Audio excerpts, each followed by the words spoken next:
I'm Bob Short, and this is Reflections on Georgia Politics, sponsored by the Richard B. Russell Library at the University of Georgia. We're happy today to have as our guest former State Senator John Foster. Welcome, Senator.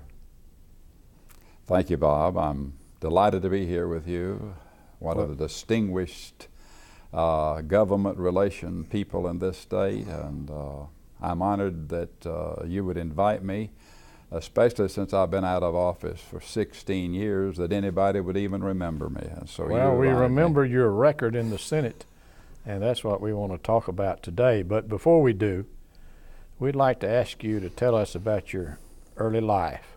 You're a native of Cornelia, home of the Big Red Apple. Right. What was it like growing up? Well, I was a typical country bumpkin. I grew up in a rural environment outside Cornelia. My parents were dirt farmers, so to speak, and we were, in those days, classified quite poor. We were financially. However, I've always said we were very rich as far as a family environment was concerned, because I had wonderful parents, and we always had plenty to eat, because my parents would have gardens, and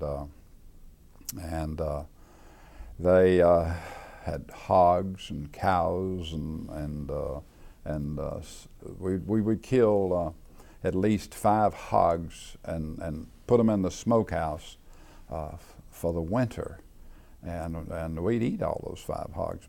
But the time was hog killing time again. I've often thought about the fact we'd accumulate about 5 big lard tubs of lard, and that's how my mother used, or what she did or used to cook with. And we've always heard from the medical community that, you know, that sort of stuff will kill you. But she's 94 years old, and she's still doing pretty good. I kid her every once in a while. I said, "Mother, if you don't quit using some of that stuff, it's going to kill you." But anyhow, it was just a farm family, and I was educated in the public schools of Habersham County. I attended Piedmont College, graduated from Piedmont, and as a matter of fact, serve on their board of trustees. I've been on the board now for over 20 years, and that's been really one of the loves of my life. Mm-hmm. But anyhow, I can look back at early days of my life. I remember when we had no running water, we had no refrigeration, we had no indoor bathrooms. We would milk the cow and put the milk in a container and put it in the well bucket and let it down. I'm sure, Bob, you may have been through some of that sort of stuff. I came through that era, yeah. Yeah, and so that happened to me, and we thought that was pretty normal. Yeah. But anyhow, that's the basic background that I had. I was involved in high school with 4-H. I sort of picked up, I guess, my leadership skills, if I have any of that, being involved with the 4-H clubs. Mm-hmm. And I remember one time, if you pardon me for getting so personal, is having an opportunity to do a demonstration on how to plant pine seedlings. And I was going to do it here at the University of Georgia. And of course, at that time, I'd never been to the University of Georgia. I was about as bad as the guy that said he'd never been out of Georgia but once, and that's when he went to Atlanta. That was just about how confined I had been as a youngster. Mm-hmm. But anyhow, we were preparing to do that demonstration, and I'd written, I think, about 4 typewritten pages. And so we were up at the county agent's office going over it together, several of the kids that were involved in these demonstrations. And so I got through the first typewritten page that I'd memorized fine. And I just went blank, completely blank. And I never will forget, I just dropped the dribble and ran. and the county agent chased me down and insisted I come back and complete it. And he finally convinced me to do that. And I did. I did finish it, came down, gave my demonstration down here at the university, and I placed, but I didn't win. But it was quite a unique experience. When did you get interested in politics? Well, I think getting involved in politics was an issue that just kind of evolved. I've always felt like that you need to earn the right to be in politics. Politics and serving the public is a very important issue with me. And so I got involved with, for instance, the Chamber. I served as president of the Chamber of Commerce 3 times. I was involved in Rotary. I was involved in all sorts of community activities. And so at that time, I had not really given much consideration to getting involved in politics, but I had a couple of 3 people talk to me about it and said, you ought to get in politics. You could win. Well, at that particular time, my dear friend Tommy Irvin was representative, and they'd convinced me that I could beat him. And so I decided to run against Tommy. And needless to say, he was shocked. I was about as shocked as he was, though. When he got through, we got through with the race, I lost it about 3-1. And so they always told me, said, well, if you beat, you should just laugh it off and go on. And of course, I had really a big laugh, and so did Tommy. But anyhow, it was an interesting experience, and I never will forget that I had really a lot of wrong attitudes about political life. And that is, I didn't and wouldn't accept contributions. I felt like that obligated me. And that was a mistake. I mean, there's honorable people out there that wants to help you, and you should be willing to receive it. And I thought that you had to be so straightforward with people, and that is, if somebody said something that I disagreed with, I would let them know I disagreed with them. And every time I did that, I was losing votes. That wasn't smart. And finally one day, a gentleman told me, he said, John, he said, you know, you need to realize that in order for you to succeed with your idealism, you've got to live in a world of realism. And you need to discontinue your attitude about just popping off about what you think about everything. And so I thought about that, and I thought it made so much sense. And so what I started doing is when people would say something to me that I didn't agree with, I would just simply say, if they said black was white, I would say, well, you know, that's an interesting theory. That's something that ought to be considered, I guess. And I never would disagree with them. I never did agree with them.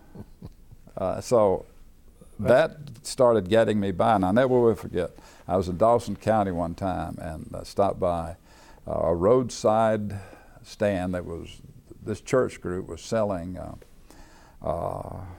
barbecue chickens. I thought, man, this is a good time to stop and eat some chicken. And so I pulled in, and just as I got out of the car, some folks recognized me, and I had about a half a dozen guys approach me and wanted to know immediately where I stood on the trapping bill. You probably remember when that Floyd Hutchinson folks are involved in trapping, and about 50% of the people were for it and 50% of the people were against it. And I thought, oh boy, here goes my dinner.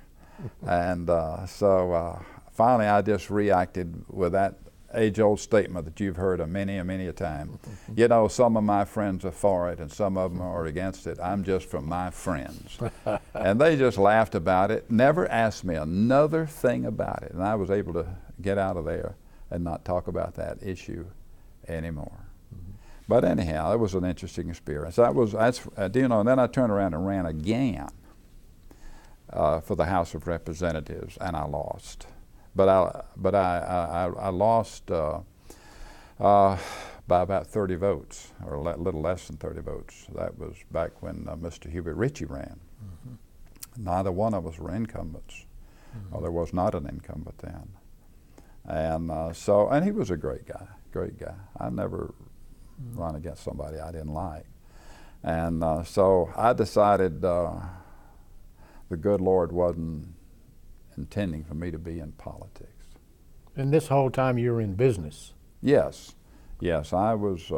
I had the radio station locally there, and that's a whole different story about the broadcasting industry. Well, we want to hear that, but let's get back to your political career. But anyhow, I decided that I was really through with politics, and I met up with the incumbent senator, who was a friend of mine, and you remember him. And he told me he was going to run for lieutenant governor, and encouraged me to consider running for the Senate. I don't know. I don't much believe it's intended for me to be in politics. So I thought, well, it won't hurt to get out and feel it out. And so I did a little inquiring, and I found a whole different attitude with people, and people committing to make contributions to me. But now I've learned that you need to accept them if they're not wanting strings attached to it. And so they would push me to make a commitment to them that I would run. I said, well, I'm going to run. I said, the incumbent is not going to run again. He said he's going to run for lieutenant governor. Okay, you've got to promise us you'll run. Well, as history, you remember, happened, he didn't run for lieutenant governor and ran again for the Senate. Well, I felt a moral obligation to follow through on what I had committed, and I did. And another person got in the race, got in a runoff, and so I won in the runoff, and so I remained in public life in the Senate then for 18 years, and it was a good run. What do you remember about your first few days in the Senate? Well, the first few days I was scared to death, needless to say. But I wanted to make a show like everybody else. And I remember one time questioning Culver Kidd. Well, Culver could make a monkey out of you in a hurry. Finally, my dear friend Howard Overby, you remember him, we were seatmates. He said, John, if you want to last down here, he said, the best thing you can do is just keep your mouth shut. You don't need to ask these questions. Just pay attention, try to be familiar with the legislation. I took his advice, and I followed that through the rest of my career. And I remember he said, don't get up there and talk. He said, I remember he offered a version of the new Constitution at one time, back in those early days. And he was in charge of it, and when he presented it, I doubt if he was in the well of the Senate over 2 minutes, dealing with the Constitution of the state of Georgia. And you remember, I believe it was Chappell Matthews, and the House was also that way. So I patterned myself after those guys, and I thought they had very successful careers. Why couldn't I do that way? And so I did. I just really started taking a low profile approach. You mentioned Culver Kidd. He was a legend. Oh, he was. And I really liked the guy. I got along with him really well. I mean, he knew that I was a greenhorn, and he didn't let my asking him questions initially offend him at all. So we got along real good. Good. Let's get back now to your business career.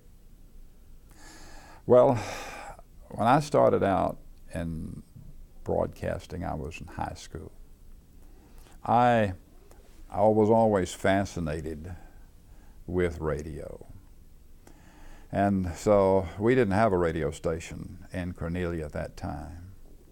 And so a gentleman by the name of Jack Bradley got a license approval to build a radio station in Cornelia. And so I went out to see him one day and talked with him about getting a job as a nighttime DJ. And he wouldn't. He said, "You don't have any experience, and I don't need you." I mean, he was real nice to me. So I went back later when the station was in progress of being built, re-emphasized the desire of mine to get involved in broadcasting. "No," he said, "Oh, I don't think I have a place for you." I guess I went back a half a dozen times and talked with him about getting an opportunity. Finally, I went out one day and I said to him, "Mr. Bradley, is there not anything you could allow me to do to learn broadcasting?" He said, "I tell you what I've got. I need a septic tank dug in the back for my station, and I'll give you that job." I said, "Okay, I'll dig that hole." So what I was doing was getting his sympathy. So I dug the hole, and then he said, "Well, let me take you down to Gainesville and we'll audition you and see what you're like." So we went down there, and I'd never been behind a mic in my life, and I was awful. I wouldn't hire anybody today as bad as I was then.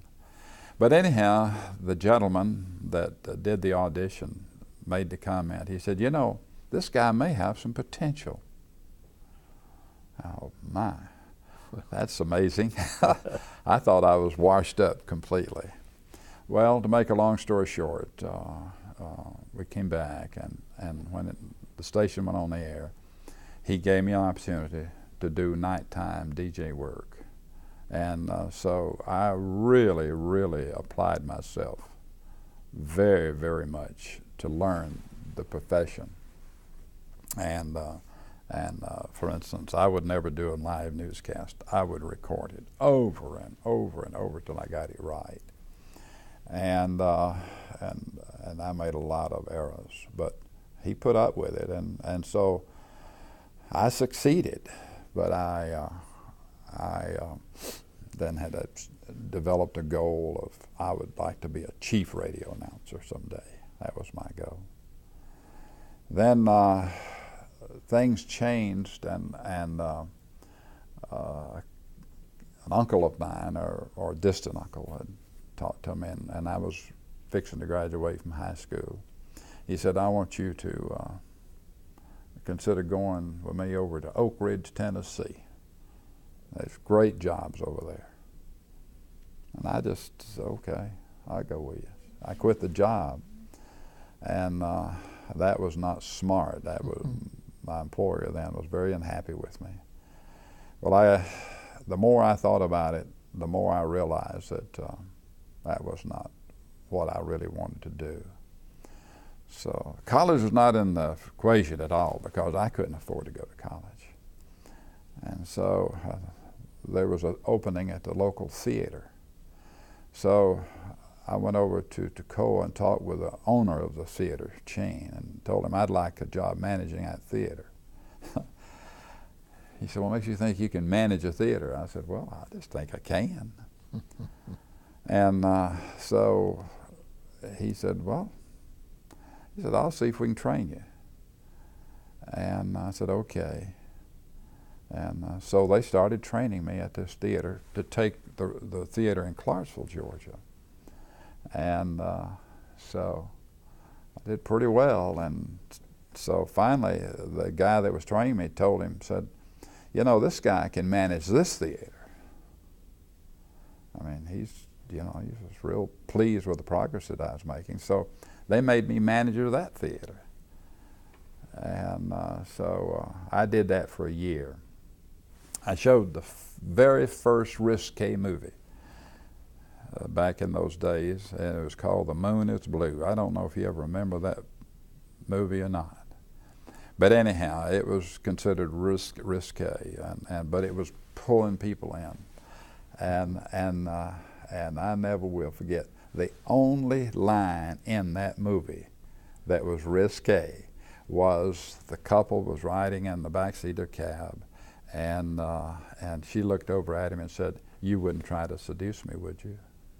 And that was all it was. Well, you know, today things like that are said all the time. But anyhow, I discontinued that job, and I decided I needed to go to college. So I'd saved up enough money to go to North Georgia College, at least 1 quarter. I don't know what I was thinking about, because I only had enough to pay for 1 quarter. But my parents couldn't help me. So I went over there, and I couldn't compete because I couldn't have the nice uniforms like the rest of the guys and all that. So I realized I was not ready for that. So I dropped out after the first quarter, and I struggled with it because I was not really academically prepared well either. But anyhow, I saw the draft board lady. That was toward the end of the Korean War. And I asked her, I said, "Are you going to draft me?" And she said, "Yes, we'll probably draft you in about 3, 4, or 5 months." I said, "Well, if you're going to draft me, just draft me now." Well, I never thought about her taking it literally, but she did and drafted me. And then I went into the military for 2 years. And that was a great experience for me. I took training. In the Army? I was in the U.S. Army, and took my basic training at Fort Jackson, South Carolina. And I was trained to go to Korea. And so the morning that we finished basic training, we fell out in formation, and they began to call out names for the people going to Korea. And then all of a sudden they called out my name and said, "You're going to Kansas." I don't know why they sent me to Kansas. Well, I do now think I know why, but suited me. So I went to Kansas, to Fort Riley, Kansas, and became a regimental parts clerk. Was very successful doing that while I was there. But then they got this company ready that I was involved with to go to Germany. And so they were ready to send the whole division was going to Germany. And the captain that was over the parts division said, "If you don't mind, I'm going to hold you back." And I said, "Why?" He said, "Because I want you to run this parts department." He said, "I don't have to worry with it." So I wound up running the parts department for a while. Anyhow, he finally got moved himself. And then another interesting thing happened was I was transferred over to another division where recruits were coming in. And I didn't like that at all. So I had a dear friend that was a friend to the general. And I told him, I said, "I want to be transferred over to main post at Fort Riley." And the next thing I know, I got orders transferring me over to main post. I got over there. They said, "What are you doing over here?" I said, "I don't know. They just sent me here." And so they said, "What do you want to do?" I said, "Whatever you want me to do." And so they sent me down to the transportation division. And I wound up driving buses that are like the Greyhound type buses. And I'd go down to Manhattan, Kansas, pick up ROTC cadets, take them into Topeka, Kansas. And that was a lot of fun. But during that tenure too, I also ran on weekends projectors and a theater to make extra money. But the thing that was interesting that I really enjoy telling the story is when I first got there, I was a Southern Baptist, and I was not happy out there going to church in American Baptist Church.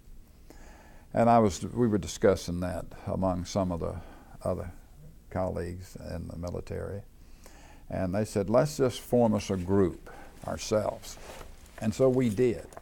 And we rented us an old storefront building where a new car dealer had gone out of business. And we started a church in that building. And within a month, we had that thing packed. I mean, it was just amazing how you could get people to come. And so we said, well, we better just buy some land and build us a building. Well, to make a long story short, we did. And I didn't stay there for the completion of the entire project. I was discharged. But in 2004, that church celebrated its 50th anniversary. And it's a full-blown, viable church to this day. And I was real proud of that. I felt like that maybe that was the reason I was sent to Fort Riley, Kansas. Then you came back after discharge to Cornelia. Yeah, what the military did for me was really showed me that I was not prepared for life. I was, you know, when you were drafted, I was in there with guys from Harvard, Yale, all the big colleges. And I could get along with those guys, and I could do the same things they were doing. And I felt like that I just need to be able to do a better job to get the better job opportunities. And so I made up my mind immediately that I was going to go back and go to college at Piedmont because I had the GI Bill now. And that's what I did. I went back and enrolled in Piedmont. And then while I was there a few months, I'd gone back into the broadcasting business. And while I was, one day I was talking with an uncle of mine that had developed a pine tree planter, and he'd made a lot of money. And he asked me how would I like to own a station of my own. Well, that was the furthest thing from my mind. And I said, well, hey, I'd love that. And so he said, well, you find one and we'll buy it. And so we started looking around, I did, and found one in Sandersville, Georgia, WSNT in Sandersville. And it was owned by the guy that owned the Cornelia station. And so we bought it, and I went down there, and that's also got married, and my wife and I lived in Sandersville for 2 years. Then we came back. I was visiting Cornelia one weekend, and I saw Mr. Bradley, the guy that owned this radio station in Cornelia, and he just, to my amazement, said, John, how'd you like to buy this station? I said, well, I mean, I'd love to buy it. He says, well, I'll sell it to you. I said, well, give me a few minutes to make up my mind how I can do it. And so this was on a Saturday afternoon, late Saturday afternoon, 9 o'clock. I called him and told him, I said, I'm going to take it. I'll take that radio station. He told me what he would take for it. And I went back to Sandersville and called a friend of mine over in Swainsboro, Georgia, a fellow by the name of Johnny Bales. Used to sing with the Bales brothers, country music singer. And I told him, I said, Johnny, I got a chance to buy my hometown station. And would you like to buy this one? He said, yeah. He said, I'd love to own that station. He said, how much you want? So I jacked the price up a little bit. And he said, I'll take it.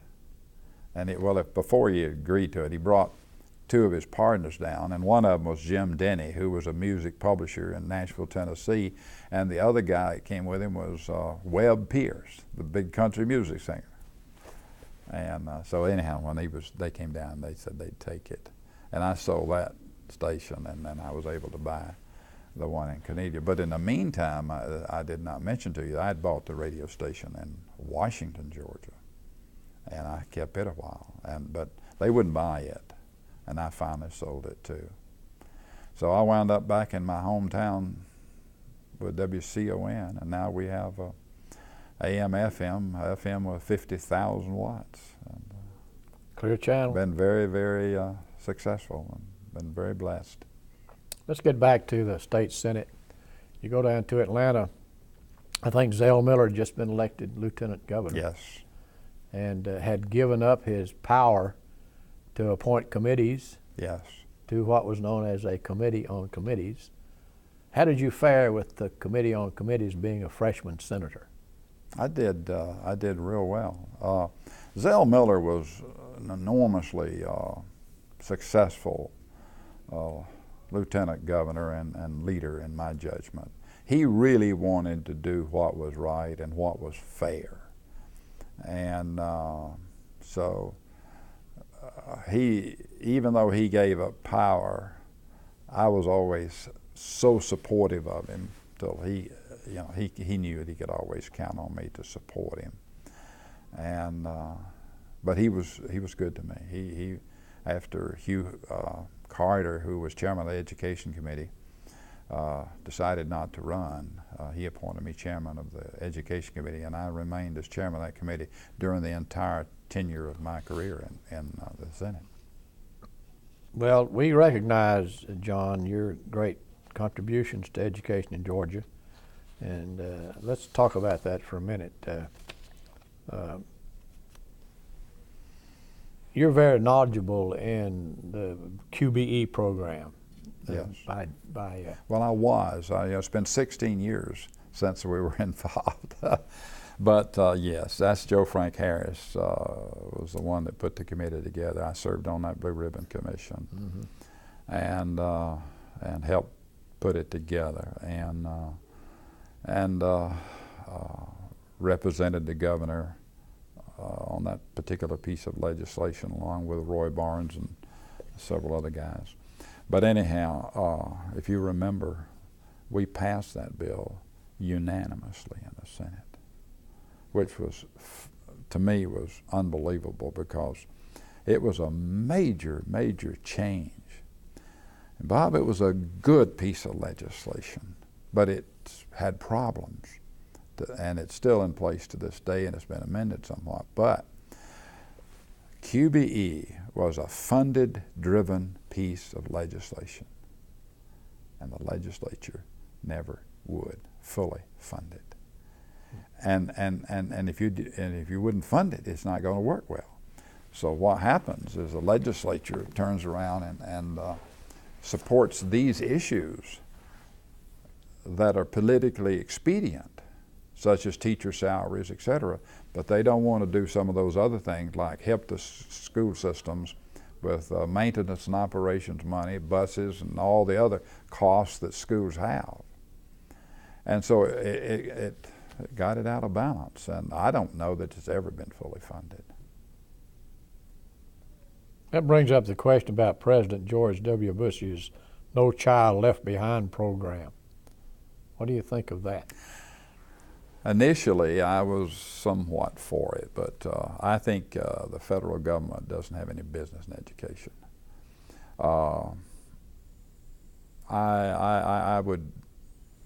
It has helped some in some directions, but I feel like that we would do just as well without it. And the reason being, I think that education belongs to the states and to the local systems. And I think we can run those systems, but we got to do a better job in how we put the program together. We hear a lot nowadays about over-testing of students.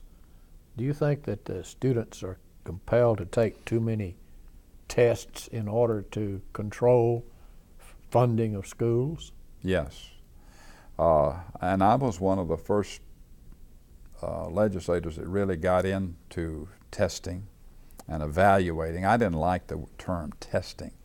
I always felt they ought to use the term evaluate. And I think you need to be able to measure your progress. You must be able to do that in order to determine what kind of success you have. Now, I know back in the early days when they first started public schools in Georgia, Incidentally, my uncle was Dr. Claude Purcell, superintendent of schools, and he wrote a book on the early years of education.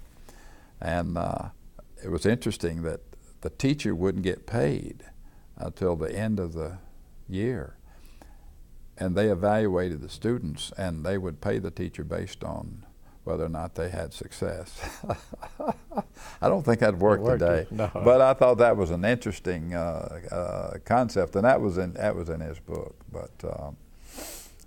But anyhow, the first NAEP piece of legislation that passed in the nation that was mandated was in Georgia, and I introduced that. It's called the National Association of Educational Progress. That test is still in place, and I think that one test does about as good as any test we have to compare students on an equal basis throughout the nation. And so a lot of the other tests that they give, I think, are an overkill. I think that the CRT, you know, they just made a fiasco out of that this year. And they were testing students for things they'd never been taught. I mean, how can you do that? And that's when you remember I wrote an article for the paper blasting the fact that we'd done that sort of stuff. And that's why I felt like we ought to have an appointed superintendent of schools. That I felt like that people who are appointed to these positions are far more professional and experienced, and they don't have to put up with as much petty politics. And so, you know, as far as the superintendent is concerned, I'm sure she's a nice person. I wouldn't want to degrade her, but her experience really was just a teacher. She had no administrative experience at all. So, how about at the county level? At what point are you talking about? Is there too much politics in schools at the local level? Yes, but I don't know that you'll ever get it out completely. You know, we elect the boards, and appoint the superintendents. Now, Zell Miller was involved in that, and I thought he would fail at that, but by golly, he succeeded at it. And I think that was one of the grandest things that we have done for education in this state in many a day. And and that has helped education, in my opinion, in the state of Georgia. But I feel like that the school boards still are pretty political. You've read about them in this state where they're just terrible. And I don't know how you address that. You need to have some accountability, and electing the board is probably the only way. You know, we get the kind of government, the people gets the kind of government that they elect. Is that good? Well, no, not always. And if we complain about it, we're responsible. And you know, I've often used that old pogo comment, you know, we've met the enemy and the enemy is us. That's the problem. And teachers, you know, you remember I introduced legislation to abolish teacher education. I don't know that I was too serious about it, but I wanted teacher education schools to improve. And among those was the University of Georgia. And when I did that, I was flabbergasted at the letters I got from college presidents encouraging me on. And because there was a feeling that if you're going to teach, you ought to be trained in the field you're going to be teaching in. And there was too much simplicity taking place as for the academics were concerned in the colleges of education. But anyhow, they have improved, and it's better than it was. But what is interesting is back in the 1900s, I was looking at I don't have it before me, an article that a fellow had written. And we basically started out public education for teaching arithmetic, reading, writing, and just about a half a dozen different things. And he listed over 68 different things that have been added to the curriculum that public schools must do. And what they're doing is making it almost impossible for the teacher to teach. And you know, in QBE, we discovered that we were offering over 600 courses in the public schools of the state of Georgia. We didn't need that many subjects, and we narrowed it down, I think, to 67. I think it's going back up now. But everybody, when they want public education to become social engineers. And so here again, part of the problem. We're the part of the problem. Well, funding for schools in Georgia actually in modern times began with Governor Talmadge in 1951 with his program, which was minimum foundation.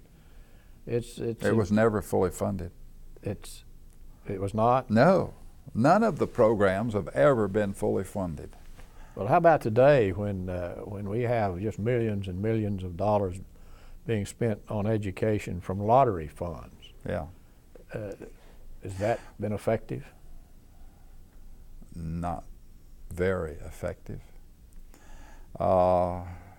During my tenure, we increased expenditures, and Zell Miller, as you know, and Joe Frank Harris, the governors that I served with were great governors for education. I think we increased expenditures by $1 billion. And the dropout rate and the academic achievements and all that sort of thing has not improved dramatically, even to this day. And so, Bob, I never did think I would say this, because, you know, I'm the official author of homeschooling in this state. When I went into to the legislature, I was very much opposed to homeschooling. And Joe Frank Harris was in the office at that time, and I discussed it with him, and he said he would support it. And so we passed homeschooling in this state, and it's worked out very, very well. I used to think that people that tried to teach their kids at home were just sorry. Well, that's the furthest thing from the truth. My wife, for instance, could have taught our kids at home and been very successful. And so, but the other thing that I'm changing my mind on now is choice. I think you're going to have to create an environment of competition, to me, in public education, because we can't just keep on spending, and we've got to achieve greater success, and we must educate our society. Must. As I used to say, and I coined this statement, the ultimate emancipator of a society is education.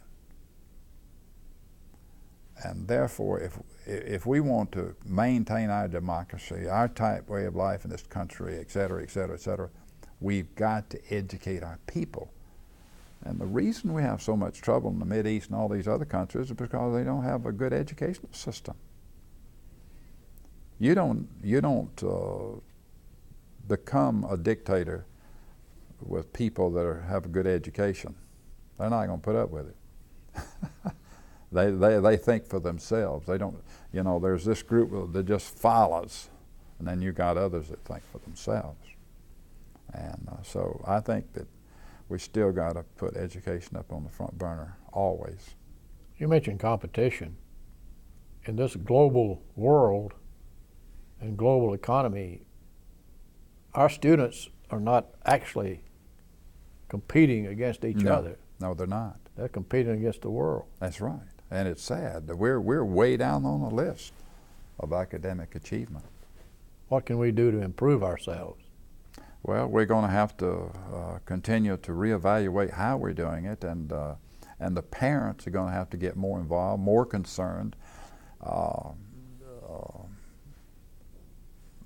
You know, the society has changed so dramatically. When you have so many children in school now, and school that are in one-parent homes, the one parent has to work. They're not able to look after the children as well as they should. I mean, it's a problem overall, I think, with society. I know that sounds like a simplistic answer, but we as a people have got to decide, do we want to maintain this country the way it is or was? I don't know. Right now, the way it is exactly the way I like it. But I love that book that Tom Brocroft wrote about the veterans in World War II. I think that was the greatest generation of history, and I wish we could indoctrinate our generations now to be that committed and have that kind of commitment and belief in our system, you know. So I think Georgia can be proud in the fact that it's had pre-K programs. Absolutely. And after-school programs. Absolutely. To fit the students that you're talking about. Georgia has really been ahead in many areas, thanks to the lottery. You know, one thing I did, and my colleague and friend Bill Dover, who was the representative from Habersham County.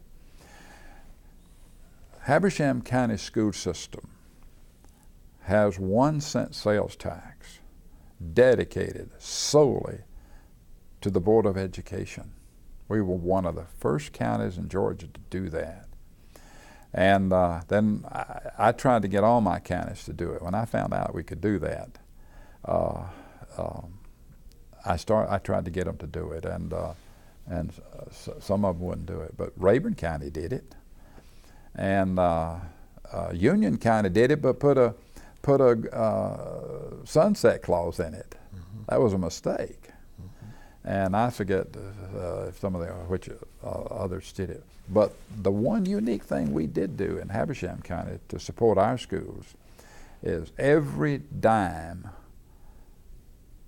of tax on liquor, beer, and wine in Habersham County goes to public education. And I was talking with a city manager one day, just in a general conversation, and that the subject came up about beer and wine taxes.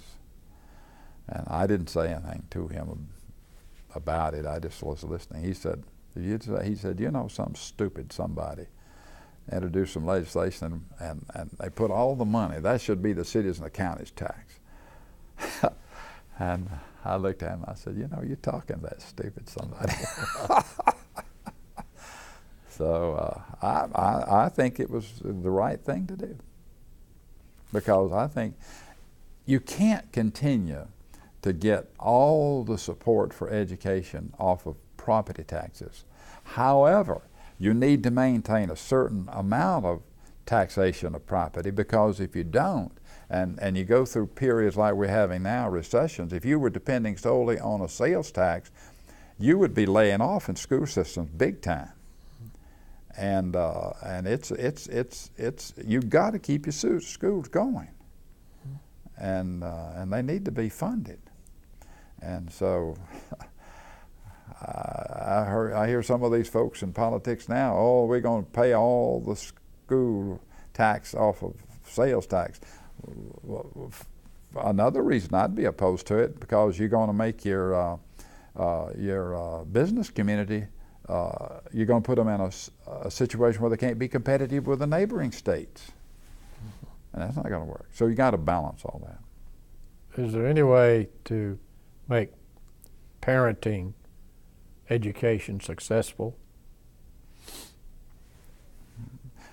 As Lester Maddox once said, have better prisons, have better prisoners. And I think one way we can be successful, have better parents. Parents are just going to have to get more involved and be more attuned to their children. Children grow up, they're not that way. There's not a prejudiced bone in a child when they're born, are they? Is there? But yet, as they grow up, they pick up these things from parents, and this is how they come out with some of the ideas they have and problems that we have. And I go back to the fact that ultimately nobody can take the responsibility more than the parents themselves. You mentioned choice. Do you favor vouchers? Yeah, I have never supported vouchers, but because of the necessity to give, we gave people a choice with homeschooling, and it's worked extraordinarily well. And I'm certainly willing to try that. For instance, one of the things that bothers me is the gifted. We don't do anything for gifted kids in this state hardly. And yet they're the future leaders. They're the ones that's going to be making the decisions how our future is going to be. And we have this attitude, well, but they're smart, they'll get it anyhow. But we need to fund gifted programs much, much greater. And we need to make, if a kid is really bright, we need to be able to challenge that kid. And we can make them better. And when we do that, even better than they are, we're going to bring up the whole system. And I just think we don't pay enough attention to the gifted in this state. We have one gifted director in this state, and she doesn't even have a secretary. And I think that's sad. Let's get back to the Georgia. You're talking about competition. Look at colleges. They're competitive. If Piedmont College, for instance, where I serve as a trustee, if we don't do a good job, we're not going to survive. If the University of Georgia doesn't do a good job, they're going to go other places. And so if you look at it in that context, it works in higher education. Maybe we need to be a little more broad-minded and try developing some competition in secondary education. Hope Scholarship money has helped colleges. Whole lot. However, and I'm for Hope Scholarship,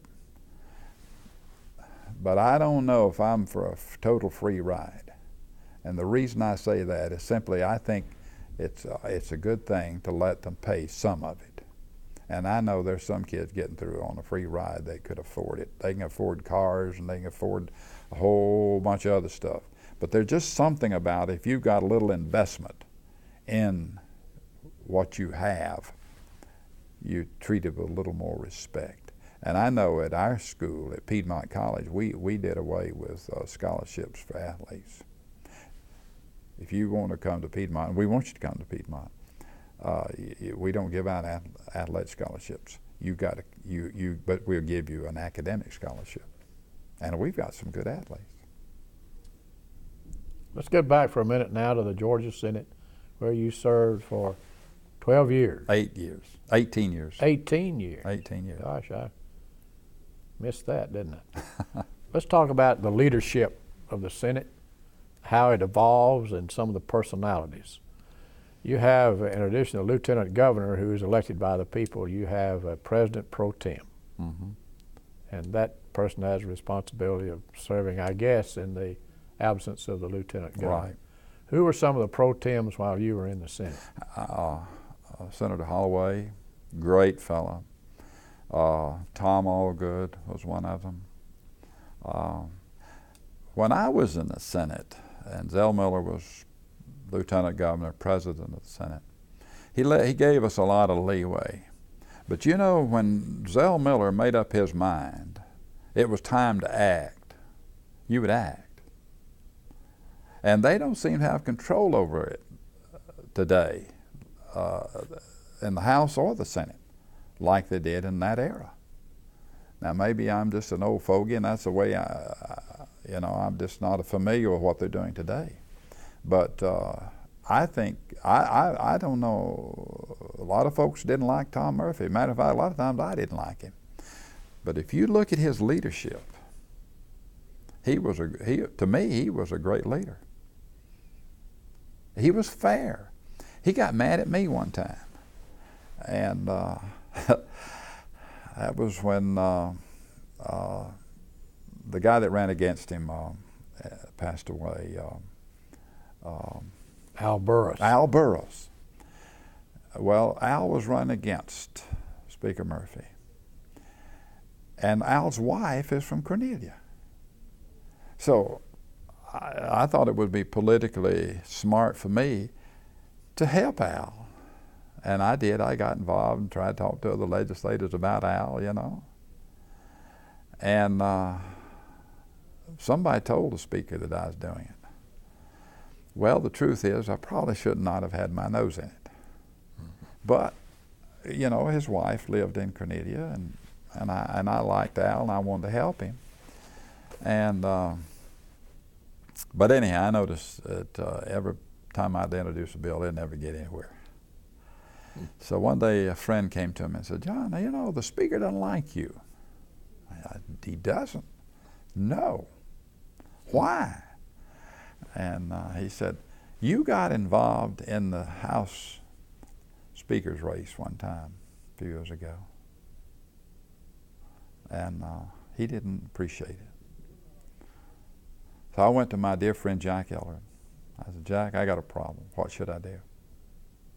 I said, "I might as well go home if I can pass the bill in the Senate, I can't pass it in the House." He said, "You need to go to him and apologize." And said, "If you apologize to him, you'll never hear any more out of it." And I went to him and apologized. And he reached out, shook hands with me, and said, "It's a forgotten matter." And from that day forward, we were the dearest of friends. And he's, you know, he worked with me. Matter of fact, I went to some of their suppers, you know, and breakfasts. You know, they'd have ham and grit. I think you've been there to those dinners at night. And he would invite me. And we were always, we were good friends for years. John, you know, when we were coming along, there were two parties in Georgia, but they were within the Democratic Party. Exactly. I'm sure you remember those days. You had the Talmadge faction, and you had the Arnold Rivers faction. Mm-hmm. We don't see that anymore. It seems no, it's terribly divided, isn't it? Yeah. And I really am very disappointed in partisan politics. I don't consider myself a Democrat or Republican anymore. I vote strictly for the person. And, you know, I thought the Democrats, even when the Democrats never really did anything to help me. I just ran as a Democrat. And I liked the Republicans. Some of my dearest friends were the Republicans. You know, Kilt Townsend. There were a number of them in there. Bob Bell, those guys, great guys. And so I got along with them all fine. And we didn't have this division in the parties in my district, except over in the mountain counties. And I never will forget being in Blue Ridge. I was over there one day, and I made the comment to some folks over there, I was going to work with those that the people elect. And this fella came up to me, and he was very upset with me. He said, let me tell you something.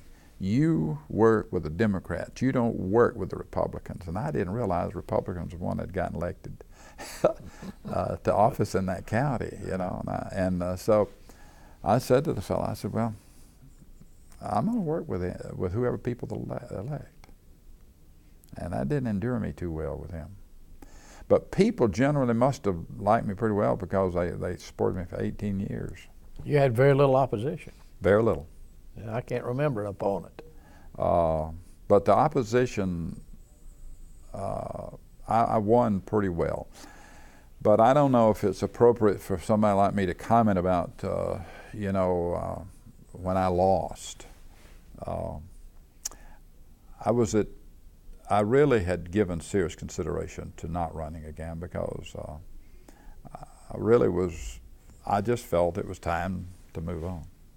But my friends kept saying to me, John, you need to stay in there because you're going to be one of the top ranking senators in seniority, and that would have been true. Nobody would ever top Paul Brown and Hugh Gillies, but I would have been, among the top. But anyhow, I let them talk me into running, and so as you know, I was not a union man, and I made no bones about it. And so teachers' unions decided they wanted to change, and state employees' union decided they wanted to change. And I never took it too seriously because I felt like that the people knew me well enough that that they would support me. But I was wrong. They used some successful tactics and approaching it, and of course I lost. As I tell some folks, I quit on account of ill health. People got sick of me.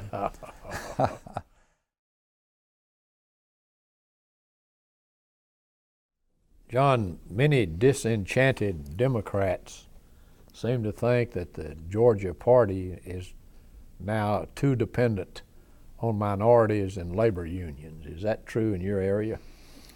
Yes, it certainly plays a role in affecting politics in our area. But I just think the Democratic Party is completely out of touch with the reality as it relates to local communities. I think Washington is, in general. And fortunately, I think we have a great senator in Johnny Isakson. I don't want to get into politics of this stuff, but anyhow, but that are still in the world of reality. But I don't know what we're going to do. I tell you, the partisan politics is really slowing this country down, and we've somehow or another have got to get away from it. The people are the issues, not parties. We got to do things that's best for the country. And now, it's in the state level too. If the party is not for it, we're not going to support it. We didn't do that, Bob, when I was there. A little bit of it. But Paul Coverdale, great fellow, and deeply respected. And I enjoyed working with him. And why do we have to be so partisan? How do you feel about registration by party? Well, that's just going to enhance it worse to me. I want the freedom to vote for a person, not a party. And matter of fact, if I were in public life again, I would introduce local legislation taking all local offices out of partisan politics. That works with some offices today. Mm-hmm. It seems to work well. Yeah. But it's just our forefathers, I guess they knew what they were doing when they started all that, but things have changed so dramatically until I just think it's out of hand. Why is it so difficult to run as an independent in Georgia? Because I guess it's because of the party affiliations. I tell you, the guy that's been really amazing to me is Paul Brown. Paul Brown has not received the support of even the Republicans, but yet he's been extraordinarily successful. Now, that's not totally true, but he's a strict constitutionalist. I agree with that. And he's a little bit more conservative than I would be sometimes. But on the other hand, I admire him for sticking up to what he believes. And so far, he's been doing very, very well. What have you done, John, since you left office? Well, the first thing I did when I went out of office in '92 was, I used to make brooms in addition to being in the broadcasting business. I used to manufacture corn brooms. I bought a broom plant out, and I got up to probably 1,000 dozen of brooms a week. We made a lot of brooms. But anyhow, I found out that I couldn't compete because the Mexicans could make them and ship them in here and sell them cheaper than I could make them. So I saw the handwriting on the wall. So I liquidated my plant. So I decided, well, I'd like to do some experimenting and do something else. My wife took over the radio station, incidentally, when I was in public life, and I haven't actually been that active involved in running the radio station for years. But anyhow, I'm a big fan of recycling. I feel like that we need to pay more attention to it, and I think that for recycling to work, it's got to be a public-private partnership. So I built a paper recycling plant, and I could grind up tons of paper a day, tons. And I wanted to make chicken bedding. I mixed boric acid with it, and it worked. But I couldn't compete with shavings because it was more expensive than shavings if you put enough in there, as you should. So I wasn't succeeding too well at that, and so I decided to then start experimenting and researching other ideas. So I decided I'd try developing a pest control insulation. Well, this type of insulation is not new, but I wanted to make one that would control bugs and ants and rats and all that, and fireproof. And so I developed a cellulose insulation called Insides that is being manufactured to this day very successfully. And I sold the company, and it was too hard to work for me. And so the company that bought it recently moved it out of Cornelia over to Stevens County in a building that was vacant over there. But I don't know how they're doing right now, but at one point, about a year or so ago, they were running 7 days a week, 24 hours a day. Now that's getting rid of a lot of paper. But that's the greatest insulation that you can put in a house. I don't know if you're familiar with it or not. I can take a handful of cellulose insulation made of paper. I put it in my hand. I can put a penny on top of that. And I can take a blowtorch and I can melt that penny in my hand. And I'll never feel it. And that paper won't burn. I mean, it's really good stuff. And they can blow that stuff in a house, on the walls when you build a new house. And it does a phenomenal job. I put it in my own home of cutting down energy cost. So that's something I'm proud of that succeeded. Back to politics. What do you feel was your greatest accomplishment? Of course, it was in the arena of education, but I got the state thinking about accountability. And then, of course, working with Governor Joe Frank Harris and Quality Basic Education Act, passing that bill unanimously. But I would say the educational issues was probably the area that I was most successful in. I wish I could have been even more successful. I'm really sad in the sense that I did not succeed or work more aggressively in dealing with the water issue. In 1976, well, 1975 really, I introduced a resolution to establish a water study committee. And in 76, we held hearings all over the state of Georgia. I had some smart people working with me. It was blatantly obvious that we had to do something about the water problems in the state.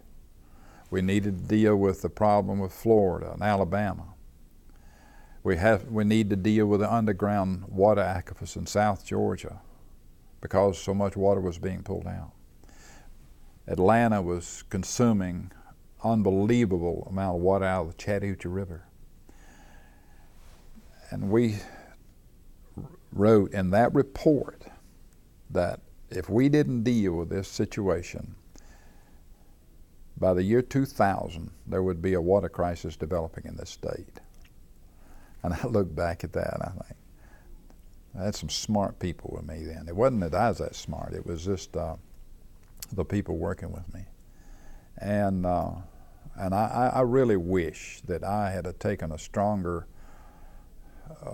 push or effort to push that issue. But I would talk to the leadership and all, and it just wasn't that big of an agenda at that time. Everybody thought we just had all the water we'll ever need, and I'm not faulting them. There was a lot of other things on their mind, but I personally wish I had done a better job at that. Well, it's certainly a big issue today. Very big issue. Very serious issue. It's in the courts. Very serious issue. Yeah. And you know, out west they've had water wars out there. I remember my grandfather telling me one time, son, you know how to spell water? W-A-R. Yeah. It was back in the days when they were having water wars out there. That's right. But hopefully we'll get ours settled. Yeah. How would you like to be remembered? How would I like to be remembered? Well, I guess if I'd like to be remembered as a good father and grandfather. Tell us about your children. I got two sons. One is now working with us. He was in commercial real estate. As you know, the real estate business is not too good. And then my youngest son is executive vice president of a bank, Havisham Bank, very successful.